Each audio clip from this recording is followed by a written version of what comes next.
ساتھ ہی مسجد نبوی میں شہید ہو رہا ہے، بتائیے نبی نے کیوں نہ بچایا؟ عثمان رضی اللہ عنہ وارضا، اتنی محبت، اتنا پیار۔ 2 بچیوں کی وفات کے بعد کہا عثمان محمد کی اور کوئی بیٹی نہیں ہے، اور اگر کوئی اور بیٹی ہوتی تو عثمان میں اس کا نکاح بھی تجھ سے کر دیتا۔ وہ عثمان رضی اللہ عنہ وارضا جس کو کہا تھا قد یا عثمان ما ضر عثمان ما عمل بعد اليوم قد، عثمان آج کے بعد کچھ بھی نہ کرو تب پھر بھی تمہاری جنت یقینی ہو چکی ہے۔ وہ عثمان پیاسے ہیں، گھر کے اندر بند ہیں، چھت پہ چڑھ رہے ہیں اور لوگوں سے پوچھتے ہیں بتاؤ یہ کنواں کس نے خرید کے دیا تھا؟ عثمان تو نے خرید کے دیا تھا، اسی کا پانی پینے نہیں دیتے۔ یہ مسجد نبوی کا پلاٹ کس نے لے کر دیا تھا؟ تو نے لے کر دیا تھا، اسی مسجد میں نماز پڑھنے نہیں دیتے۔ نبی جو تمہارے دیوبند میں آ جاتے ہیں، نبی جو طاہر القادری کے پاس آ جاتے ہیں، جو تم سے فضائل حج سننے کے لیے آ جاتے ہیں، جو زندہ ہیں، جو عالم الغیب ہیں، ہر ذرے میں قدرت رکھتے ہیں، طاقت رکھتے ہیں تصرف کرنے کی، بتائیے اس نبی نے باہر آ کر عثمان کی مدد کیوں نہیں کی؟ ان کو شہید ہونے سے کیوں نہ بچایا؟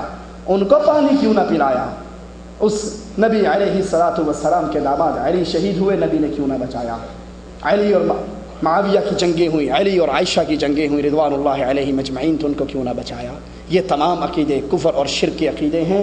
اللہ کے نبی صلی اللہ علیہ وسلم اللہ کے بندے ہیں، بشر تھے، اللہ کی جنتوں کے اندر ہیں، اس دنیا کے حالات سے ان کا کوئی تعلق نہیں ہے، ان کو کچھ علم نہیں ہے۔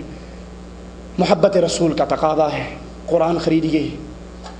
افسوس کہ ہمارے کمروں کے اندر فریج تو ہوگا، ہمارے کمروں کے اندر ٹیلی ویژن تو ہوگا، اے سی تو ہوگا، لیکن 50-60 ریال میں ملنے والے پیارے نبی صلی اللہ علیہ وسلم کی صحیح بخاری حدیثوں کا مجموعہ ہمارے کمرے میں نہ ہوگا۔ اس کو خریدیے، ایک ایک مسئلے میں چہرہ بنائیے تو نواز شریف اور واجپئی جیسا نہ بنائیے، محمد الرسول اللہ جیسا بنائیے۔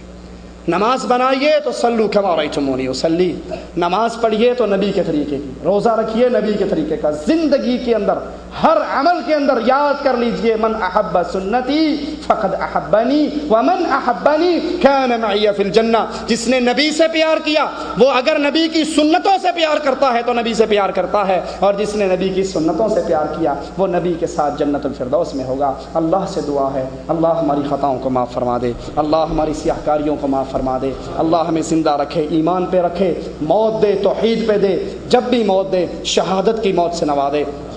ہمارا ایک ایک عمل ہمارے پیارے حبیب کی سنت کی روشنی میں ہو، اس حال میں اللہ ہم کو اپنے پاس بلائے، وہ سچا داتا ہم سے راضی ہو، ہم اپنے رب سے راضی ہوں۔ اقول قولی ھذا واستغفر اللہ لی ولکم ولسائر المسلمین فاستغفروہ انہ ھو الغفور الرحیم۔